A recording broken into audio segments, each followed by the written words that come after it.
Hello students, आज हम discuss करने वाले हैं मेथड ऑफ इंटरनेशनल पेमेंट्स, अंतर्राष्ट्रीय भुगतानों के प्रकार, विधियाँ या तरीके। अंतर्राष्ट्रीय जो भुगतान हैं उनको करने के बहुत सारे तरीके होते हैं और ये जो भुगतान की राशि है, समय है, परिस्थिति है, आवश्यकता है और दोनों पार्टी के आपसी समझौते के अनुसार इसमें से किसी भी विधि का प्रयोग किया जा सकता है। वो हम जो विभिन्न विधियां हैं, जो डिफरेंट मेथड्स हैं, उनको आज हम डिस्कस करेंगे। तो उसमें पहला मेथड है एक्सपोर्ट्स पे फॉर इम्पोर्ट्स, निर्यातों द्वारा आयातों का भुगतान। अंतर्राष्ट्रीय भुगतान में जो सर्वाधिक आवश्यकता होती है वह इम्पोर्ट्स का पेमेंट करने के लिए होती है, जो हम आयात करते हैं उसका भुगतान करने के लिए होती है। और किसी भी देश को भुगतान कहाँ से प्राप्त होते हैं? निर्यात से होते हैं। तो भुगतान की आवश्यकता होती है आयात को करने के लिए और भुगतान प्राप्त होते हैं एक्सपोर्ट से।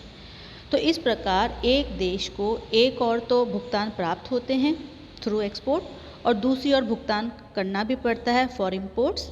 यदि इन दोनों क्रियाओं को मिला दें तो अंतर्राष्ट्रीय भुगतान की जो समस्या है वह अपने आप ही सॉल्व हो जाती है। तो इस विधि में निर्यात ही आयातों के लिए पेमेंट करते हैं, भुगतान करते हैं और मुद्रा का कोई आवागमन इस विधि में नहीं होता है, न ही कोई बैंकों की आवश्यकता होती है। इसका क्या मतलब हुआ कि जितनी ही वैल्यू का हमने इंपोर्ट किया है उतना ही हम एक्सपोर्ट कर रहे हैं। सपोज़ भारत के किसी एक्स इंपोर्टर ने इंग्लैंड के किसी वाई इंपोर्टर से 1000 पाउंड की मशीन मंगाई। इंडिया का इंपोर्टर हो गया, इंग्लैंड का एक्सपोर्टर हो गया। इंडिया के इंपोर्टर ने इंग्लैंड के एक्सपोर्टर से 1000 पाउंड की मशीन मंगाई। अब 1000 पाउंड हमें चुकाने इंग्लैंड को, तो उसकी बजाय अगर हम इंग्लैंड के एक्सपोर्टर को इंडिया के इंपोर्टर के थ्रू उतने ही मूल्य का कोई एक्सपोर्ट कर दें, चाहे वो कोई भी चीज़ हो जो उसको चाहिए, जैसे कि मान लो कलपुर्जे हैं, ठीक है ना, वो मशीनें बना रहा तो हमारे पास में रॉ मटेरियल है लेकिन असेंबल्ड करना का मेथड नहीं है। तो सपोज़ इंडिया के इंपोर्टर एक्स ने इंग्लैंड के एक्सपोर्टर वाई को उतने ही मूल्य के, उतनी ही वैल्यू के कलपुर्जे निर्यात कर दिए। तो एक समय में तो एक्स क्या हो गया, एक समय में तो इंपोर्टर हो गया, दूसरे समय में उतने ही वैल्यू का एक्सपोर्टर हो गया। तो इसमें मुद्रा का लेन देन नहीं हुआ। तो एक तो ये मेथड हो गया एक्सपोर्ट्स पे फॉर इम्पोर्ट्स, कि भाई निर्यातों के द्वारा आयातों का भुगतान करना। सेकंड मेथड है payments through transfer of Boolean, धातुओं के हस्तांतरण के द्वारा भुगतान। धातुओं के हस्तांतरण का मतलब क्या होता है? ऐसी बहुमूल्य धातु जो दोनों देशों के द्वारा स्वीकार्य होती है, बहुमूल्य धातु, उसमें भी हम पेमेंट कर सकते हैं। जैसे कि गोल्ड है जो कि समस्त देशों के द्वारा भुगतान के रूप में स्वीकार की जाती है। लेकिन धातुओं के हस्तांतरण में जो भी बहुमूल्य धातु है उनके हस्तांतरण जब अगर पेमेंट किया जाता है उसके थ्रू, तो उसको भेजने और मंगाने में बहुत खर्चा होता है, रिस्क भी अधिक होती है। तो इसके कारण यह मेथड ज़्यादा यूज़ नहीं किया जाता है। थर्ड है पेमेंट बाय करेंसी, यानी कि मुद्रा के द्वारा या नगद के द्वारा हस्तांतरण करना। अब अपन अगर मुद्रा के द्वारा हस्तांतरण कर रहे हैं आर्थिक दायित्वों को निपटाने के लिए, तो ये 3 प्रकार से हो सकता है। एक तो हो सकता है कि देनदार देश की मुद्रा में, debtors, currency of debtors, debtors जो भी डेटर है, देने वाला है, उसकी देश की मुद्रा में। देने वाला कौन होगा? हम इंपोर्टर और एक्सपोर्टर मान के एग्जाम्पल को एक्सप्लेन करेंगे। इंपोर्टर है, अब अपन इंडिया और नेपाल का एग्जाम्पल लेते हैं। तो अगर इंडिया ने नेपाल से कोई वस्तुएं सेवाएं मंगाई है तो इंडिया इंपोर्टर हो गया, उसको पेमेंट करना और इंडिया की करेंसी में वो कर सकता है। सेकंड होता है लेनदार देश की मुद्रा में, यानी कि क्रेडिटर्स कंट्रीज़ करेंसी, यानी कि जो क्रेडिटर की कंट्री है उसकी करेंसी में। अब मान लो नेपाल वाला चाहता है कि नेपाल की करेंसी में उसे पेमेंट किया जाए, तो हम उसमें करेंगे, ठीक है। और थर्ड हो सकता है किसी अन्य देश की मुद्रा में, यानी कि ना तो डेटर्स की कंट्री की करेंसी है, ना क्रेडिटर की कंट्री की करेंसी है, बल्कि तीसरी ही कोई करेंसी है। और तीसरे देश की मुद्रा में भुगतान तब होता है जब दोनों ही क्रेडिटर और डेटर्स इसके लिए अग्री होते हैं। और दूसरी बात ये कि डेटर्स के पास में, जो देने वाला है, उसके पास में ये करेंसी इजीली अवेलेबल है और क्रेडिटर उसको उस करेंसी में पेमेंट लेने के लिए तैयार है। तो हम थर्ड नेशंस करेंसी में भी पेमेंट कर सकते हैं, यानी कि किसी तीसरे देश की मुद्रा में भी भुगतान किया जा सकता है। नेक्स्ट है payments bye foreign money order, विदेशी मनी ऑर्डर। तो जिस प्रकार एक देश में मनी ऑर्डर से राशि एक स्थान से दूसरे स्थान पर भेजी जाती है, उसी प्रकार विदेशों में भी भेजी जा सकती है। विदेशों में मनी ऑर्डर भेजने के लिए सरकार की अनुमति प्राप्त करनी होती है, और ये मनी ऑर्डर का तरीका जो है अंतर्राष्ट्रीय भुगतान में बहुत कम प्रचलित है। और अभी अगर अपन प्रेजेंट एरा देखें तो ये तो इतना इलेक्ट्रॉनिक और टेक्नोलॉजी का एरा है कि आज हमें कहीं पे भी पेमेंट करना होता है इंटरनेशनली तो हम कंप्यूटर की मदद से कैसे भी हाथों हाथ कर सकते हैं। तो these are the old methods. अगर अभी हम प्रेजेंट की बात करें तो इलेक्ट्रॉनिक ट्रांसफ़र के थ्रू हम कहीं पे भी पेमेंट कर सकते हैं। अब नेक्स्ट मेथड है पेमेंट्स थ्रू बैंक, बैंक के माध्यम से पेमेंट करना। उसमें भी अलग अलग मेथड होते हैं, और ये बैंक के माध्यम से जो पेमेंट होते हैं ये बहुत ही पॉपुलर होते हैं। तो उसमें जो पहला मेथड है पेमेंट्स थ्रू चेक, चेक के द्वारा भुगतान। तो सिंपल अपन चेक के द्वारा जो भुगतान नेशनल लेवल पे करते हैं वैसे ही इंटरनेशनल लेवल पे करेंगे कि जब भुगतानकर्ता कौन हुआ? इंपोर्टर। लेनदार के देश में बैंक अकाउंट होता है। लेनदार कौन हुआ? लेने वाला, एक्सपोर्टर, ठीक है ना। तो जब इंपोर्टर का एक्सपोर्टर के देश में बैंक अकाउंट हो तो वह एक्सपोर्टर को भुगतान उस देश के बैंक का चेक देकर भी कर सकता है, ठीक है। अब इसमें एक्सपोर्टर का जो चेक का भुगतान, जो एक्सपोर्टर है वो इस चेक का भुगतान बैंक से प्राप्त कर लेगा।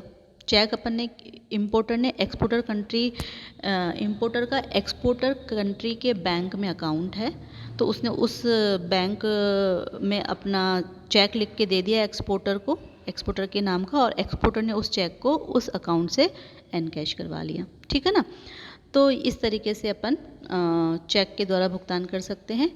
लेकिन कभी कभी क्या होता है, जो डेटर है, देनदार है, विदेशी लेनदार को, यानी कि जो क्रेडिटर है, एक्सपोर्टर है, को अपने देश की जो खुद की कंट्री है उसकी ब्रांच का भी चेक दे सकता है। इस सिचुएशन में क्या होता है, जो क्रेडिटर है, लेने वाला है, यानी कि एक्सपोर्टर है, उसे अपने देश के बैंक को वो कलेक्शन के लिए देना होगा, और वह बैंक जो इंपोर्टर है, डेटर है, उसके जो कंट्री में बैंक की जो अपनी ब्रांच होती है उसके माध्यम से उसे पेमेंट ले लेगा, और ऐसे ही क्रेडिटर के खाते में वो जमा करा देगा, ठीक है। तो इस अकॉर्डिंग चेक के माध्यम से बैंकों के थ्रू पेमेंट हो सकता है। सेकंड है payment through bank draft, draft के द्वारा भुगतान करना। बैंक ड्राफ्ट एक बैंक द्वारा अपनी दूसरी ब्रांच के नाम में लिखा गया एक चेक होता है, और इस मेथड में ऋणी यानी कि लोन लेने वाला, यानी कि इंपोर्टर, यानी कि डेटर्स अपने देश में स्थित बैंक में धनराशि जमा कराकर जो क्रेडिटर है, जो एक्सपोर्टर है, के देश की ब्रांच के नाम बैंक ड्राफ्ट प्राप्त कर लेता है, ठीक है। ऋणी इस ड्राफ्ट को अपने लेनदार को, क्रेडिटर को डाक के द्वारा भेज देता है, और जो क्रेडिटर है, जो एक्सपोर्टर है, वह इस ड्राफ्ट का जो पेमेंट है अपने देश में स्थित उस बैंक शाखा से प्राप्त कर लेता है। तो दोनों देशों की शाखाएं ड्राफ्ट की राशि का एडजस्टमेंट, जो भी उनकी आवश्यक प्रविष्टियाँ होती है, एंट्रियाँ होती है, उसको करके कर लेती है।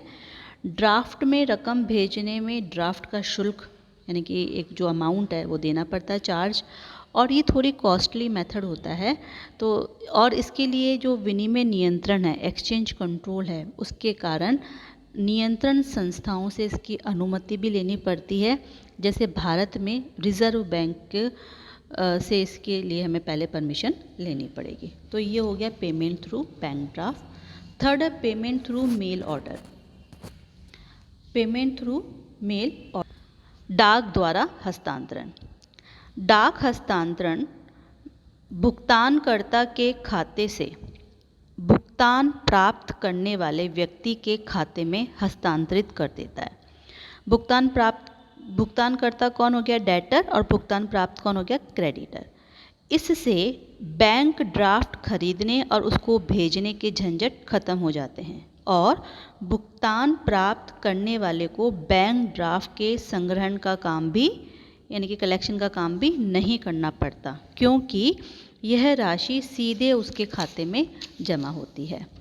डाक हस्तांतरण यानी कि मेल ट्रांसफ़र के लिए बैंक को प्राप्तकर्ता का नाम, उसका बैंक, उसकी खाता संख्या, भुगतानकर्ता का पूरा नाम और भेजने का कारण आदि इन्फॉर्मेशन देनी होती है। और बैंक विदेश स्थित बैंक को ये आदेश देता है, ऑर्डर देता है कि वह इस व्यक्ति के खाते में इस कार्य के लिए इतनी राशि जमा कर दे। तो और इसकी एक एक कॉपी दोनों ही पार्टीज़ को, क्रेडिटर और डेटर्स को भेज दी जाती है। तो ये हो गया बाय मेल ट्रांसफ़र। नाउ है payment through foreign traveller cheque, विदेशी यात्री चेक के द्वारा भुगतान। इसमें क्या होता है, विदेश में आने जाने वाले जो यात्री है, पर्यटक है, उन्हें अपने यात्रा संबंधित खर्चों को चुकाने के लिए विदेशी यात्री चेक के थ्रू वो भुगतान कर सकते हैं। इसके अंतर्गत जो भी यात्री है, ट्रैवलर है, पर्यटक है, टूरिस्ट है, वह रास्ते में अपने साथ में मनी लेके नहीं चलते, क्योंकि उसमें रिस्क भी रहती है। तो उस रिस्क से बचने के लिए उस मुद्रा को वो अपने ही देश की किसी ऐसी बैंक की ब्रांच में जमा करा देते हैं, जिसकी एक ब्रांच उस देश में भी स्थित होती है जहाँ पे वो ट्रैवल कर रहा है। ठीक है ना। सपोज़ इंडिया से कोई व्यक्ति दुबई घूमने जा रहा है, तो वो दुबई की करेंसी अपने साथ में कैरी कर सकता है, या तो इंडिया में उतनी करेंसी जमा करा के दिरहम ले ले।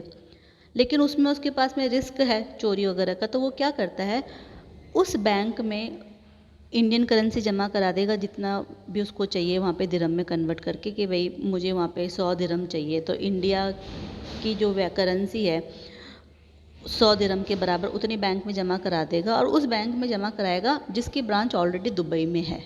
ठीक है। इस तरीके से उसको एक ट्रैवल चेक बुक दे देंगे फिर बैंक वाला, तो वो ट्रैवलर चेक बुक अपने साथ में कैरी करेगा, और वहाँ पे जब उसको ज़रूरत पड़ेगी रुपए की, दिरहम की दुबई में, तो वो उस ट्रैवलर चेक बुक से उस बैंक की ब्रांच से वो अमाउंट निकाल के अपना काम कर सकता है। तो ये होता है फॉरेन ट्रैवलर चेक। उसके बाद नेक्स्ट है payment through foreign exchange bill, विदेशी विनिमय बिलों के द्वारा भुगतान। और लास्ट है payment through letter of credit, यानी कि साख पत्रों के द्वारा भुगतान। ये दोनों ही मेथड बहुत बहुत इम्पॉर्टेंट है, और इनको हम अलग से अपने नेक्स्ट लेक्चर में समझेंगे। मतलब फॉरेन एक्सचेंज बिल का एक अलग लेक्चर होगा और लेटर ऑफ क्रेडिट का एक अलग लेक्चर होगा।